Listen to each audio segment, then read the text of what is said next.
La naissance, c'est Jésus. Et pour moi, Jésus n'a pas historiquement existé. C'est assez singulier aussi cette façon de savoir que toutes les civilisations sont mortelles, mais pas la nôtre, et d'avoir un esprit critique sur toutes les religions du monde, sauf sur la nôtre. On est capable de trouver, sauf quand on est musulman, que peut-être le prophète qui fait un trajet entre Jérusalem et la Mecque à cheval dans le ciel en quelques heures, ça n'a peut-être pas eu lieu exactement comme ça. Sauf qu'un musulman le pense. On n'est pas tenu, sauf si on est juif, de croire que Moïse ouvre la mer en deux, laisse passer son peuple, et puis que la mer se referme derrière lui. On peut trouver que c'est métaphorique, que c'est allégorique. En revanche, si on est dans une configuration chrétienne, on nous dit Jésus existait, c'est évident. Et on connaît son histoire. Sauf que moi je pose aussi la question généalogique, remontons le plus loin possible pour essayer de voir qui il est, ce Jésus historique. En fait, il n'y a aucune trace historique de l'existence de Jésus. Aucune. Et quand on commence à travailler, on découvre que finalement Jésus a existé, mais comme concept. Il y a des juifs qui nous expliquent qu'un prophète est à venir, que le prophète viendra, le Messie viendra, et que dans les temps futurs, il arrivera un jour le prophète et le Messie. Et parmi ces juifs, une petite partie qui nous dit non, ce prophète n'est pas à venir, il est déjà venu. Ce prophète, il est annoncé dans les livres juifs, dans le Pentateuque, qui sont les 5 premiers livres de l'Ancien Testament. Et on nous dit, il va faire ceci, il va dire cela, il va se comporter comme ça. Quand il viendra, il dira ceci, vous le reconnaîtrez parce qu'il fera ceci ou qu'il fera cela. Et comme par hasard, ceux qui nous disent, il est venu, nous disent, Jésus est venu, il a dit ceci, il a fait ceci, il a fait cela, il est mort sur la croix, il a dit ceci, il a dit cela. Toutes ces choses qu'on trouve dans le Nouveau Testament, et précisément dans la partie du Nouveau Testament qui s'appelle les Évangiles, sont déjà des choses annoncées dans l'Ancien Testament. C'est-à-dire qu'effectivement, on fabrique avec ce qui est annoncé une figure allégorique, et pas du tout une figure historique, qui s'appelle Jésus, qu'on appelle Jésus. Jésus, ça veut dire celui qui a sauvé, sauve et sauvera, déjà. Donc vous voyez qu'on annonce la couleur. Et on nous dit qu'il est arrivé, qu'il est mort, qu'il a été crucifié, qu'il est ressuscité, qu'il est monté au ciel le 3e jour, etc. Si vous faites un travail historique, vous découvrez que les gens qui ont parlé de Jésus dans les textes, Suétone, Tacite, Flavius Joseph par exemple, sont des gens qui n'en ont pas parlé au moment où ils ont écrit. C'est-à-dire qu'au moment où vous avez le texte de Flavius Joseph, l'histoire des Juifs, qui concerne Jésus, eh bien vous n'avez pas un texte qui est contemporain de Flavius Joseph. Vous avez un texte qui est une copie.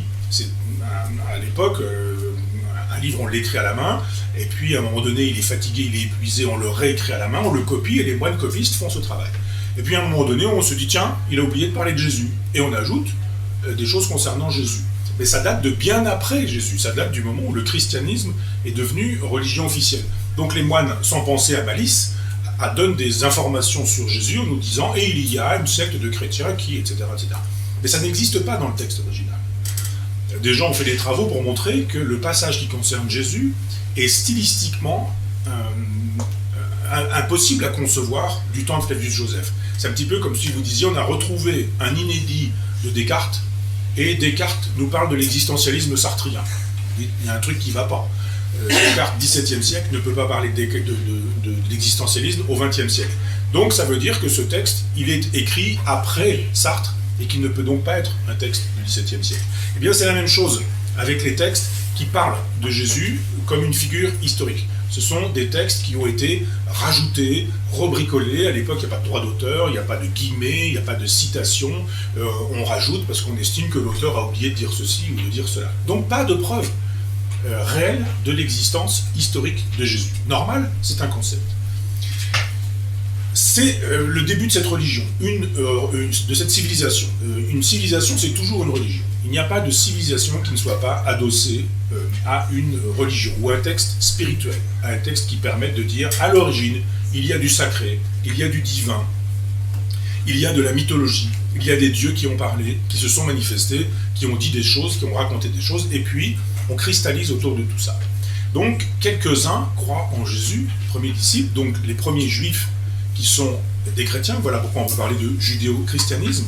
Les chrétiens sont des gens qui se séparent des juifs pour faire cette secte dans un premier temps, qui va devenir une religion. Une secte, une religion, c'est toujours une secte qui a réussi. Comment est-ce qu'elle réussit, cette secte ? Elle réussit parce qu'un jour, Constantin, l'empereur, au début du IVe siècle, dit « Je me convertis, et en même temps que moi, je convertis l'Empire ». C'est-à-dire que si vous regardez entre la naissance de Jésus, comme concept, et puis Constantin, il s'est passé 3 siècles, 4 siècles. Vous avez eu entre deux des évangiles. On sait rarement que les évangélistes n'ont pas connu Jésus. Historiquement, les premiers évangiles sont écrits un demi-siècle après l'existence de Jésus. Mais aucun n'a connu physiquement Jésus. Et pour cause. On pense souvent que les évangélistes ont été proches de Jésus et racontent une histoire qu'ils auront vécue. Non, ils racontent une histoire qu'on leur aura à raconter. C'est du passage à l'écrit d'une tradition orale. C'est comme Homère. Homère n'a pas écrit l'Iliade, Homère n'a pas écrit l'Odyssée. L'histoire était racontée, l'Iliade et l'Odyssée étaient racontées oralement. À l'époque, on connaissait tout ça par cœur, parce qu'on était dans une civilisation de l'oralité. Et puis un jour, quelqu'un qui peut s'appeler éventuellement Homère écrit le texte. Et aujourd'hui, nous avons l'Iliade et l'Odyssée. C'est simplement la cristallisation écrite d'une grande tradition orale. Les évangiles, c'est la même chose.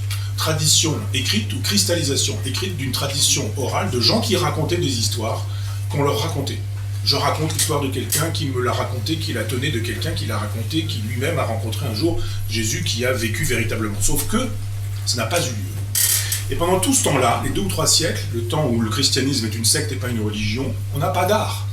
Si vous prenez l'art chrétien, il n'existe que tardivement. On a 2 ou 3 petits signes, parce que cette secte-là se réunissait dans les catacombes.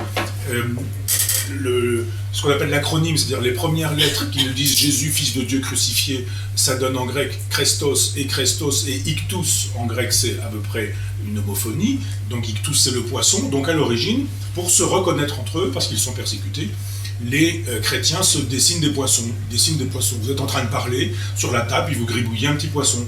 Et celui qui est à côté de vous, s'il est chrétien, il sait que vous êtes chrétien parce qu'il a fait un petit signe comme ça.